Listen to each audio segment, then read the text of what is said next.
Este segmento es presentado por Stellarbet, donde juegan las estrellas. Israel y Líbano acordaron un alto al fuego de 10 días en medio de una escalada bélica marcada por ataques cruzados y una crisis humanitaria. La iniciativa anunciada por Donald Trump busca frenar los enfrentamientos con Hezbollah y abrir espacio para negociaciones más amplias entre Estados Unidos e Irán. Aunque la tregua fue respaldada por Benjamin Netanyahu y el gobierno libanés, persisten dudas sobre su cumplimiento, especialmente por la autonomía de Hezbollah. En paralelo, el conflicto sigue impactando la estabilidad regional y la economía global mientras crecen las presiones políticas tanto en Medio Oriente como en Estados Unidos. Y para ello, como muy bien comentábamos en nuestra mañana informativa de Turno AM, estamos ya conectados con Gilberto Aranda, analista internacional y académico de la Universidad de Chile. Bienvenido, Gilberto, ¿cómo estás?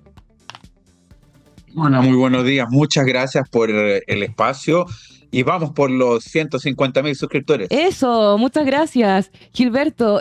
Partamos por lo urgente. Donald Trump anuncia una tregua de 10 días entre Israel y el Líbano tras bombardeos brutales que dejaron más de 2.000 muertos. Explícale a la gente en su casa, este alto al fuego más bien es una pausa real que busca la paz o más bien es un respiro que podría ayudar a recargar las armas. Hay que observar esta tregua que es de 10 días y que va a permitir el despliegue de una negociación donde incluso podríamos ver al presidente, a quien dirige el gobierno del Líbano y a quien dirige el gobierno de Israel en la Casa Blanca. Eso hay que verlo dentro de un ajedrez mayor que es el conflicto multifocal, multiescenario, abierto por el mismo Estados Unidos en alianza con Israel respecto de Irán. Este conflicto tuvo múltiples frentes y uno de los más importantes, aparte del central, que es en Irán mismo, es lo que es la renovación, el reavivamiento de la guerra que desde 2024, el estado de hostilidades más bien que desde 2024 tienen el Líbano con Israel, el Líbano en su sección exactamente sur, al norte de Israel. Desde el 2024 vimos una serie de operaciones y a propósito de esta guerra mayor en Irán o esta guerra principal en Irán, el 2 de marzo Hezbollah abrió fuego contra el norte de Israel y claramente devino en uno de los escenarios más sangrientos con bombardeos sobre Beirut, con avance de las tropas de Israel hasta ingresar muy al interior del territorio libanés. Por lo tanto, hay que entender que esto también fue una de las exigencias de Irán para poder avanzar en las negociaciones que hoy día sabemos están en pausa, no muertas, pero en pausa, y por lo tanto se espera que no solamente se llegue a un acuerdo respecto al Líbano-Israel, sino que permita destrabar las negociaciones más amplias en Irán. Gilberto, me gustaría poner la lupa ahí porque, claro, Netanyahu aceptó, pero dejó sus tropas instaladas en una zona de seguridad ampliada en el sur del Líbano. ¿No es eso más bien una señal de desconfianza? Es como decir, firmo la paz, pero te sigo apuntando la cabeza. Incluso más que eso, yo, para decirlo brevemente, diría que ha dejado la posibilidad de continuar la campaña de bombardeos aéreos sobre las principales ciudades del centro del Líbano, me estoy refiriendo particularmente a Beirut, y además con peticiones de tener una franja amortiguadora de hasta 30 kilómetros en el sur del Líbano, digamos hasta el río Litani, lo que permitiría a Israel tener esta franja de amortiguación todavía controlada y bajo dominio. Vamos a ver cómo avanza eso en las negociaciones. Gilberto, ayer leía un reportaje en la BBC en donde relataban algo muy particular. Mientras Donald Trump estaba anunciando este alto al fuego, seguían hostilidades en la frontera entre Israel y el Líbano. Y al parecer Israel y el primer ministro Netanyahu se habrían enterado unos 5 minutos antes de que se hiciera el anuncio oficial de Donald Trump. Se realizó un consejo de gabinete de emergencia muy encima donde se informó que justamente va a haber este alto al fuego. Y hace algún tiempo también habíamos leído que esta influencia de parte de Israel sobre Donald Trump justamente para llevarlo a esta guerra contra Irán, un reportaje del New York Times, ¿cierto?, que revelaba esta información.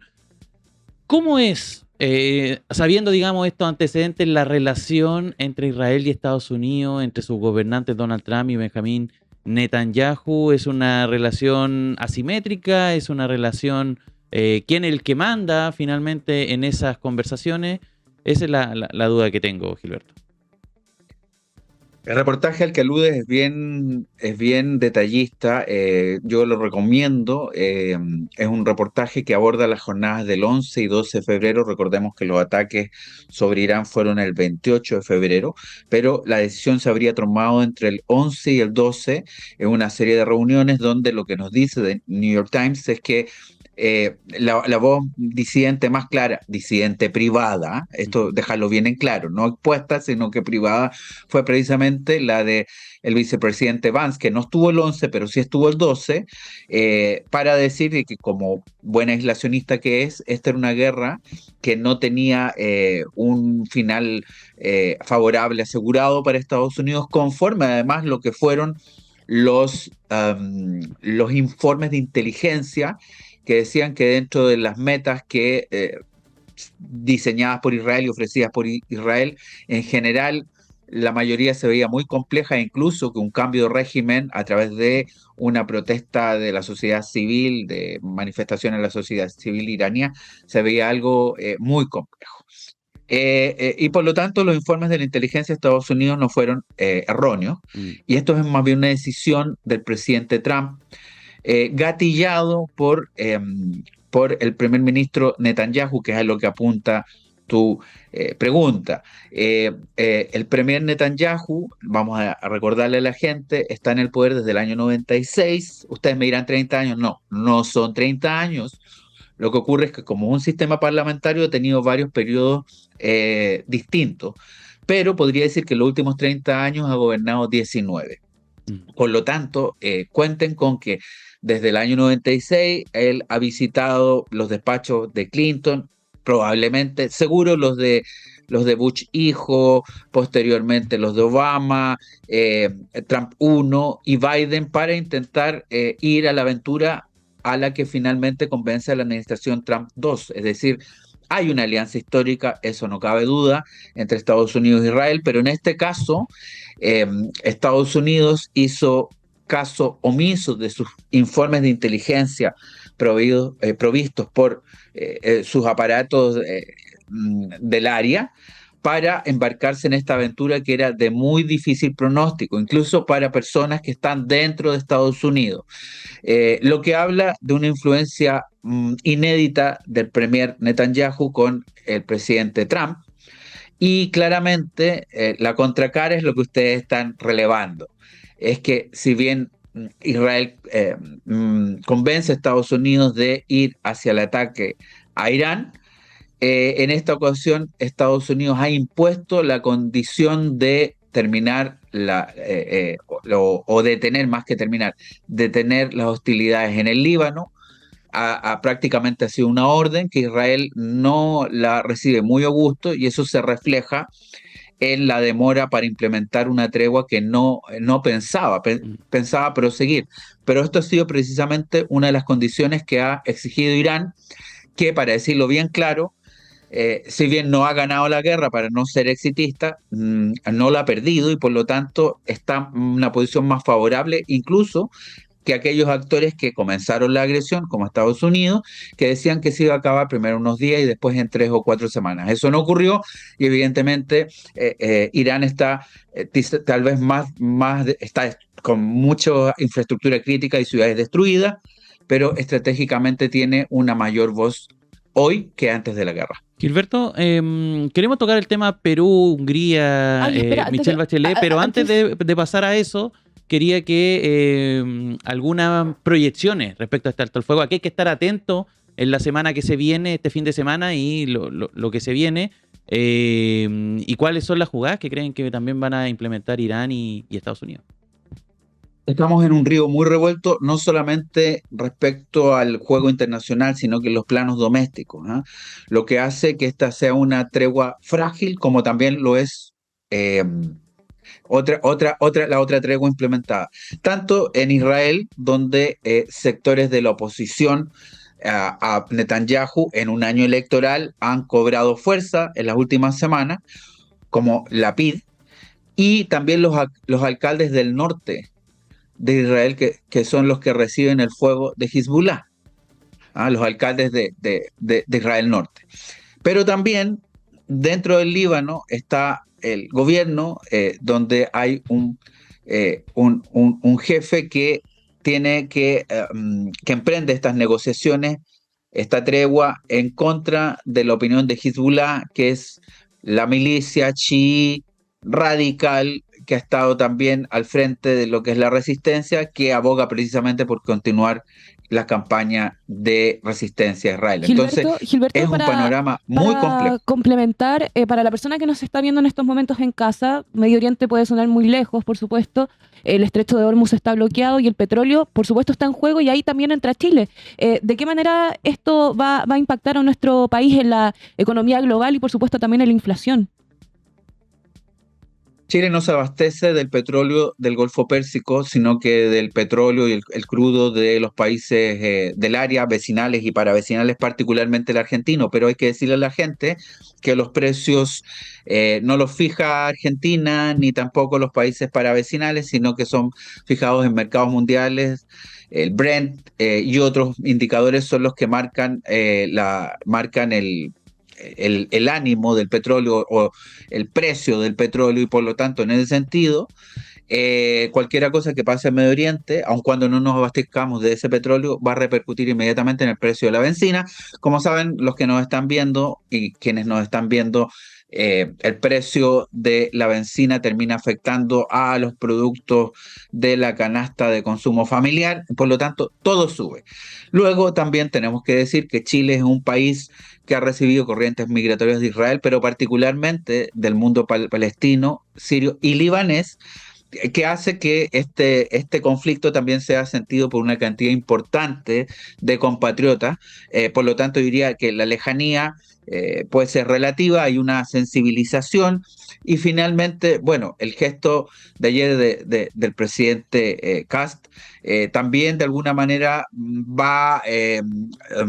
puede ser decodificado precisamente por diversos actores como una señal de apoyo en esta circunstancia bélica a Estados Unidos. A mí no me sorprende, porque la verdad es que el gobierno anunció y ha tenido gestos muy importantes con Washington, pero claramente puede ser complejo que, insisto, no que se realice un ejercicio ni que un buque de Estados Unidos esté en aguas chilenas, pero sí que el presidente vaya en un contexto de guerra puede complejizar las cuestiones.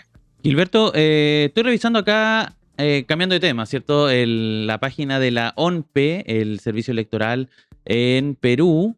La diferencia de quién pasa a segunda vuelta con el 93%, todavía ya han pasado 5 días desde que se realizaron estos comicios y su repetición, digamos, en algunas mesas el día lunes.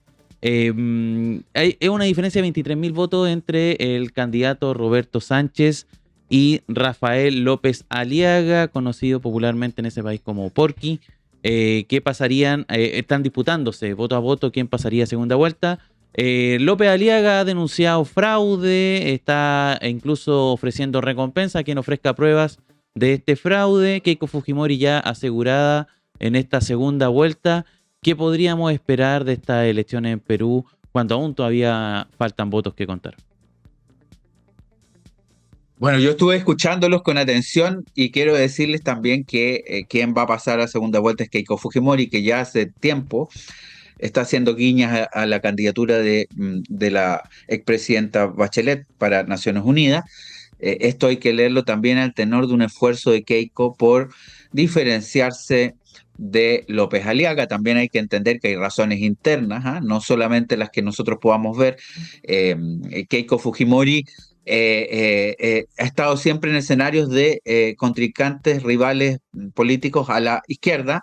Si pasara López Aliaga, va a tener una situación inédita en sus finales presidenciales, que es tener a un candidato a su derecha, y por lo tanto también esto hay que leerlo en un esfuerzo de hacer matices en todo sentido, porque el candidato más parecido al pensamiento MAGA, ¿no?, por decirlo así, es López Aliaga, aun cuando Keiko Fujimori es parte del universo, del pluriverso de las derechas duras, para ser bien claro, de Perú, una derecha que es una derecha popular. Esa es la diferencia. Y claramente decirte que la situación es altamente compleja. Nosotros que pensamos que eran algunos países, otros países los que se demoraban tanto, fíjense que ya estamos a 5 días de la elección y todavía nos faltan 6% de votos por contar en Perú, con una situación que tal como usted dice, hay 23.000 votos de diferencia, con ciudadanas y ciudadanos peruanos que votaron al otro día de 52.000, o sea, un número más importante que incluso de la diferencia. Con además un López Aliaga que viene desde el domingo diciendo que esto es un fraude al estilo de los que cometía Maduro y mayor, y por lo tanto incluso uno se pregunta qué va a pasar con esa demanda de fraude si es que es él quien pasa. Por supuesto, un panorama muy complejo. Gane quien gane, ya sea Keiko o cualquier otra persona, no van a hacer de este nuevo gobierno tal vez una crisis de legitimidad de aquí en adelante por estas 52 y nos queda una segunda vuelta, personas en falla. Queda un balotaje, ¿verdad? Sí, queda un balotaje, pero ciertamente esto va ahora a dar no solo el proceso de elecciones en sí mismo, sino que a quien supervisa la OMPE, que se suma lamentablemente a la falta de credibilidad que tienen varias instituciones políticas en Perú y públicas, profundizando la desconexión con la ciudadanía. Entonces, para hacer gráfico, les voy a decir que la pregunta vargallosiana de cuándo se jodió el Perú, que es la que se hace en Conversaciones en la Catedral, ahora tendríamos que decir cuándo se jodieron las elecciones o el conteo de elecciones en Perú. Oye, estaba leyendo ahora justamente el medio internacional respecto a el estrecho de Hormuz, volviendo al tema inicial. Completamente abierto el estrecho de Hormuz a esta hora, dice, confirma Irán, y esperando la confirmación del diplomático iraní Araghchi, recién ahora empieza a bajar el precio del petróleo. Ya como que no le creen a Donald Trump ni sus señales, como que esperan, si hay confirmación de Irán, si hay doble check, ahí recién el precio del petróleo empieza a caer. Esto están reportando a esta hora los medios económicos, Bloomberg y Wall Street Journal, en fin. Gilberto. Bueno, Araghchi es el ministro de Relaciones Exteriores, entonces tiene mucho que decir. Sin embargo, hay que decir que esto es un bloqueo. Estamos viendo un juego de tronos alternativo, donde hay una cuestión en las comunicaciones y después en el sitio mismo, ¿no? En el espacio donde se llevan a cabo este doble cerrojo o bloqueo, que ciertamente sigue dejando espacios para que embarcaciones haciendo todo un juego de maniobra terminen pasando. Creo que las horas que vienen o los días que vienen van a ser muy importantes porque la tregua, recuerden, dura más o menos hasta fines de la próxima semana. Entonces, todavía queda un espacio, pero se va reduciendo. Gilberto, para cerrar, quiero saber tu opinión de lo que pasó en Hungría, esta caída de Víctor Orbán que le golpea obviamente al presidente Kast, uno de sus aliados acá en Sudamérica. Él mismo se sentía una suerte de Víctor Orbán chileno, ¿cierto? Y le gustaba su modelo. Perdió después de 16 años del gobierno. Y también a aprovechar de pasar de contrabando esta pregunta respecto a la candidatura de Michelle Bachelet. Hablaste un poco de Keiko, pero también en Estados Unidos hay cierto reclamo, ¿cierto? A su figura, la posibilidad de veto. ¿Tenemos historial de que países del Consejo de Seguridad hayan vetado candidatura? ¿Es un riesgo real, crees tú, que Estados Unidos pueda cortarle las alas a Michelle Bachelet en este camino a la ONU? Bueno, lo primero respecto de Orbán es simplemente decir que se trata de un líder que ha reconocido que se siente parte de una democracia iliberal, es decir, donde quien gana el gobierno lo gana todo, por lo tanto todo lo que son peso y contrapeso, separación de poderes, respeto a las minorías, pues no va. el que gana una elección, pues lo tiene todo. Esto para decirle a la gente que a mí me parece que una parte de la democracia es ir a votar central, pero no basta con eso. Es condición necesaria, pero no suficiente. Requiere otras cosas. El presidente Kast, a través de sus carreras presidenciales de 2017 a la fecha 3, ha ido cambiando las referencias. Orbán fue muy fuerte el año 2021 en su universo de referencia. El 2025, para ser sincero, cuando se le pregunta, dice que es Meloni, que hoy día está en otra actitud internacional, pero acaece este video donde respalda a Orbán como presidente electo, todavía no asumido electo, y eso es complejo, sobre todo en las actuales circunstancias. En general, yo sugeriría que los presidentes, expresidentes puede ser, pero los presidentes en ejercicio, yo les sugeriría en general, no solamente al presidente Kast, sino que a otros y otras también, pues no es recomendable que ingresen a la arena electoral de otros países. Puede ser complicado. Una vez que dejen el poder, bueno, por supuesto, eso es otra cosa. Y claro, la situación, por supuesto, además se complica para Estados Unidos, que ve que esa ola de derechas radicales, que yo creo que sigue en auge en América Latina, pues en Europa podría estar cambiando. Vamos a ver si esto es una señal o no. Y respecto a Keiko y las elecciones, bueno, ya dije, Keiko Fujimori ha dado su respaldo ya hace un tiempo a la expresidenta Bachelet. Esto también hay que entenderlo como un esfuerzo por diferenciarse del candidato maga, por así decirlo, que es López Aliaga. Y sin embargo, quiero ser bien honesto, yo creo que la presidenta Michelle Bachelet puede concitar mucho apoyo en América Latina, donde compite todavía con Rebecca Greenspan, que me parece que tiene también un nombre bien importante.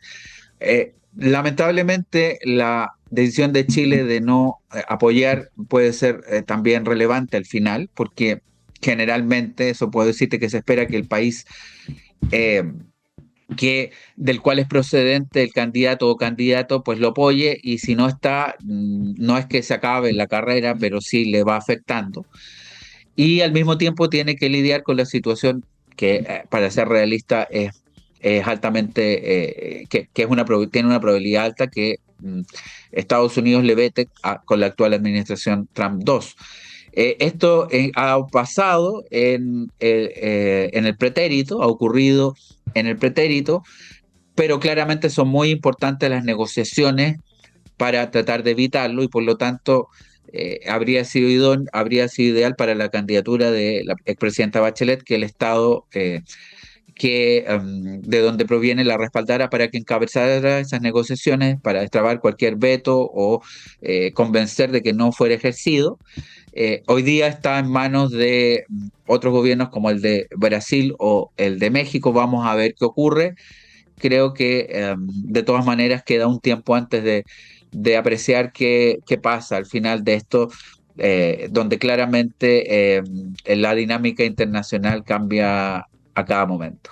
Tremendo análisis, como siempre. Gilberto Aranda, analista internacional, muchas gracias por acompañarnos nuevamente en Turno AM.